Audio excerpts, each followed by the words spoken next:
Hey guys, Prowl 1701 here, and we are very unexpectedly reviewing Underworld, which will be my second time watching Underworld, but it'll be the first time I watched Underworld in a very long time, so it's hazy in my memory.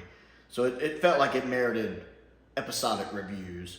Now, I'm actually watching the Region 2 version. It's kind of funny, one of my subscribers, who's also one of my patrons, JLBWHO, had sent me this and the Region 2 version of Horns of Nymon, even though we both knew I couldn't actually watch them at the time because DVDs are region locked, so they wouldn't work on my Xbox. But he sent them just for me to have them, and because he knows, I like to keep this stuff on my shelf. Excuse me. And it's being different artwork. It's nice to have. And then I got just recently I got a region-free Blu-ray player / DVD player so I could watch Blake 7 and Quatermass from the Pit. And I'm sitting here thinking about these DVDs,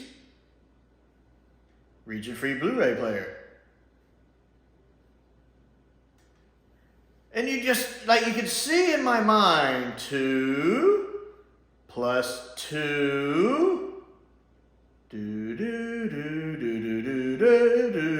equals 4, and my face is like,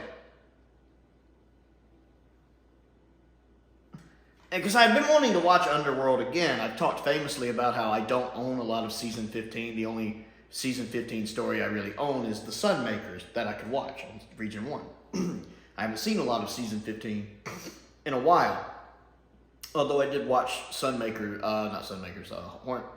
Horror Fang Rock on line for a review a little over about a year and a half ago. So it was nice to sit down and rewatch Underworld. Now, I remembered liking Underworld when I first watched through. I've always called it a very underrated story. Going by part 1, I stick to that. Part 1 is great. Now, the biggest complaint you ever hear about Underworld is, well, the special effects in Underworld are terrible. They're bad. Everyone knows they're bad. But see, when people say that, what they actually mean is the CSO work on the cave scenes is very bad. And yes, the CSO work on the cave scenes is bad. But there's a lot of other special effects besides that, and a lot of them look great. Matter of fact, in part 1 of the story, they're not in the caves yet. So you have no CSO work in the caves in part 1, and these special effects look great. The ship model scenes look really good. The first time you see the ship is just kind of trailing past the screen. That's a great shot. And then it cuts to one of it going the other way. That is a great shot. That is a great shot. The effect of the little nebula is fantastic. I like the way that little nebula looks with the pink and the magenta. It looks good. Anytime the TARDIS or the ship are falling in and out of it, that looks really good. A lot of the ship shots, or the model shots of the spaceship, look fantastic. Most of them, to be honest, look fantastic. I love the kind of CSO work with the blast shield or the windows. That looks really good. Like when you see the on the forward part of the bridge, the little segmented windows. Like when you see the nebula growing closer in scenes, that's done really well. When they're at the end of it, when they're basically being surrounded by rocks and they're trying to burn their way out, that effect looks good. I love the fact they have a blast shield that can raise and lower. I think they call it a heat shield. It always makes me think of the blast shield from Battlestar Galactica. But this predates Battlestar Galactica, so it did it first. I like how it has the blast shield that comes up and lowers. That's pretty cool, or heat shield, whatever. It's a neat effect. I really think the special effects in part 1 are pretty good by Classic Who standards. I actually was actively noting that as I was watching the story. I'm like, people who complain about the special effects on this story are full of shit. That was what was going through my head. Now, I know what they mean is the CSO work is bad. Yes, the CSO work in the caves is bad, but the other effects look pretty good so far. Okay, the little arm thing, their little shield laser, the blast for it aren't the most impressive, but they're all right. And it's only used once in part 1. It's fine. Part 1, the effects look good.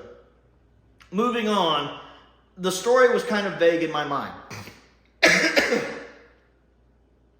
I remembered it had something tying in with the Time Lord mythos. I couldn't remember what, but I knew somehow it tied in with the Time Lords.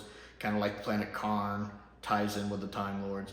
So it's nice hearing the Doctor explain about how, you know, this race thought they were gods, and so the Time Lords gave them technology which advanced them too quickly, and eventually they kicked the Time Lords off the planet at gunpoint. I don't know how you kick Time Lords off a planet at gunpoint. It's more probably like the Time Lords were like, all right, whatever, do what you want with your planet.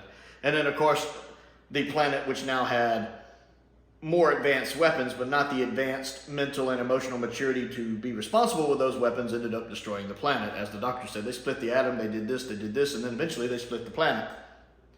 So it's kind of reminds me of Mass Effect, what the Solarians did with the Krogan. If you played the Mass Effect trilogy, how they advanced the Krogan because they needed the Krogan, but then the Krogan grew too quickly, and they destroyed not only their own world, but tried to expand too quickly, and that caused the Krogan rebellions. Kind of had that happen here, where they advanced people to where, you know, they didn't have the emotional maturity and mental maturity to deal with their advanced weapons responsibly. So that's pretty neat. I like the design of the ship. Interior and exterior looks fine. Tom Baker is great in part 1. I'm enjoying him in this. I love him at the beginning when he first realizes they're nowhere. I love Leela playing with everything at the beginning. And then when the TARDIS column stops, the rotor, she kind of is like, you know, the girl who gets caught with her hand in the cookie jar. She's like, oh, flip, flip, flip, flip. Oh, what did I do? I'm in trouble. K9. Then eventually she's like, crap, I gotta tell Dad. Doctor! I love how he walks out in the painter outfit. I mean, it doesn't even mean anything. He takes the outfit right off. But it's such a Fourth Doctor thing to do. It's very the Doctor, especially the Fourth Doctor. He just walks in with the paint outfit and the brush. You just swear that's something Tom Baker came up with on his own, because it's like something that would be Tom Baker in real life, just walking in with a paint. I love the Fourth Doctor. And then immediately just takes it off and gets to work figuring out what's on. I love his sense of wonder, though, when he realizes they're kind of at the edge of known space between what's known and what's not. That sense of wonder he has when he talks about, you know, being like a goldfish looking out of the bowl at the outside world in wonder. I love that. And, of course, the fact that Leela thinks that's ridiculous. There's nothing there. I love... That's one thing that doesn't need an updated effect is... when they first turn on the screen and it's just black, that's fine. Because that's exactly what it is. It's a void. Nothing's really formed there yet. It gets the point across perfectly. If they did updated effects, they would add some super special effect to show nothingness. But you don't need that because it's pitch black, which is nothingness. That pitch black void gets the point across perfectly. And I love that. And then, of course, you see the nebula drift into view. And I've already talked about I like the special effect for the nebula. I think that looks really good, especially by Classic Who standards, looks really good. So I enjoy Tom Baker in the way he's talking there. And I love the fact K9 keeps trying to talk to him. And he keeps kind of ignoring K9 before finally... Wait, what's he say? The Pirate Planet novelization even pokes fun at that. Because K9, when it's showing his thoughts, is like... He would probably have to let him know about 4 times before the Doctor would notice. And then the Doctor later shows his thought. Well, that was only the second time K9 had mentioned it to him, so it was because it wasn't important yet. It was about the 4th time he'd need to start taking notice. Just a little poking of that I loved in that novelization of Pirate Planet. I also like when Tom Baker first walks onto the ship and meets people. He's like, oh yeah, hello, how you doing? I'm the Doctor. I love when he just walks into a dangerous situation. Hello, I'm the Doctor. How are you doing? Shaking hands with everybody like he does in Pirate Planet. I love how he just strolls in like he's walking into his best friend's house. Hey man, how you doing? I love that about the Fourth Doctor. He just assumes everybody's going to be friendly. And I like the fact how he snaps Leela out of the little pacifist thing. Oh, you're normally this and wild and vengeful and impossible. And she's like, how dare you? And the fact she immediately wants to kill the person who did it. And the one guy's like, actually, it was me. And she's like, y'all are fucking... I don't know. There was a lot that amused me in this episode. I get it serious, but I loved it. It amused me in the right way, not the wrong way. I was loving it. And then listening to the banter between the ship captain and Tom. Well, I don't know if banter's the right word, but their conversation was really neat as he explained everything. The Doctor... You know, once again, Tom Baker does that good job of getting across, hey, I'm the smartest one in the room, listen to me. And it's nice that the captain of the ship, for the most part, is like, hey, you seem pretty intelligent, maybe I should listen to you. Except when he doesn't, except when he, when it interferes with the quest, because the quest is the quest.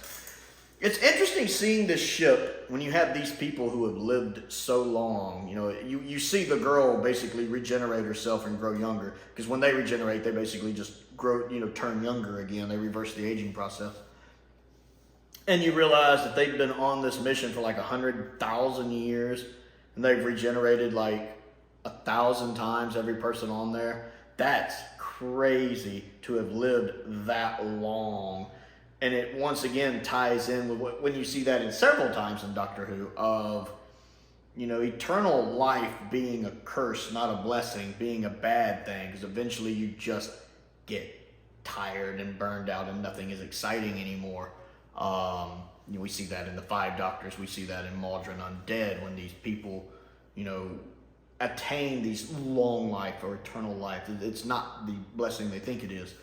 And so it's interesting seeing that here, and to the point to where I like when they say the quest is the quest. It's kind of like a mantra. They've said it so many times. That's just their motto, though, because that's the only thing that keeps them going. Like when they say it, they don't say it like the quest is the quest. It's more like the quest is the quest. And you can just hear the sigh behind it. Like, that's how they sigh. They don't go, they go, the quest is the quest. Like it's their motto that they've said over and over and over and over and over and over until it's just burned into their brain. That's their only reason for existing anymore, is the quest is the quest.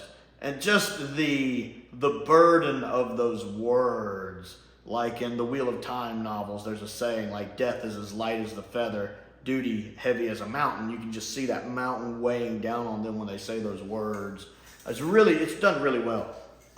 That's why, even though it might be death going back into the nebula, once they realize the ship is in there and that the nebula might have formed around it, they go in anyway, because the quest is the quest. And hey, if we don't make it, at least it's over. Either way, it's over. So that's pretty interesting too. And I like the cliffhanger too, with all the rocks kind of forming around them. I love that scene when the Doctor explains it. You know, we become a planet, you know.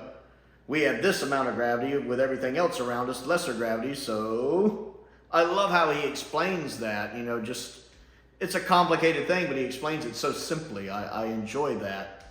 And that's a good cliffhanger. Again, a good special effect when you see everything globbing onto the ship. It's a neat special effect for classic Who. So I enjoyed part one. I think the story was good. I think the acting was good. The guest actors were fine. I like the guy playing the captain. Tom is doing great.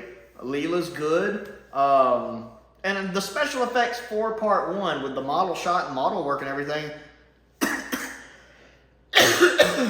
and those windows on the front part of the ship, looks really good. I actually really enjoyed these special effects for part one.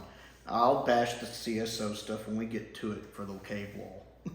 But I want to know what you think of part one of the invasion, what you think of the effects for part one. Comment down below and let me know what you think. Other things to do, don't forget to click the like button and the subscribe button. That helps me out. I am trying to grow the channel to 1,000 subscribers. That's my goal in 2023. So if you enjoy my content and haven't subscribed yet, go ahead and click that subscribe button. I appreciate that. And of course that thumbs up as well. That helps me with the YouTube algorithm, the almighty YouTube algorithm. I also have a Patreon. If you like what I do and would like to support what I do, there is a link to that down in the description below, where you get access to bonus videos, kind of my fireside chat where I talk about what's going on in my life. You get early access to videos. You get exclusive videos.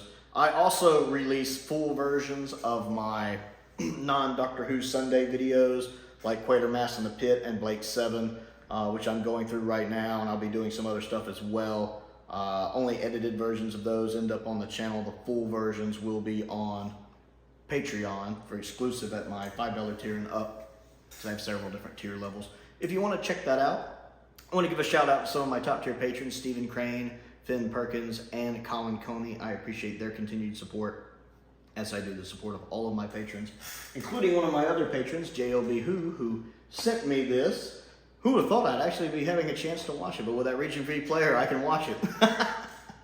I also have a link to my Amazon wish list down there as well, if there's anything you would like to send me. My P.O. box is down in the description as well, if you would like to mail anything to me directly. Most importantly, though, thank you for watching.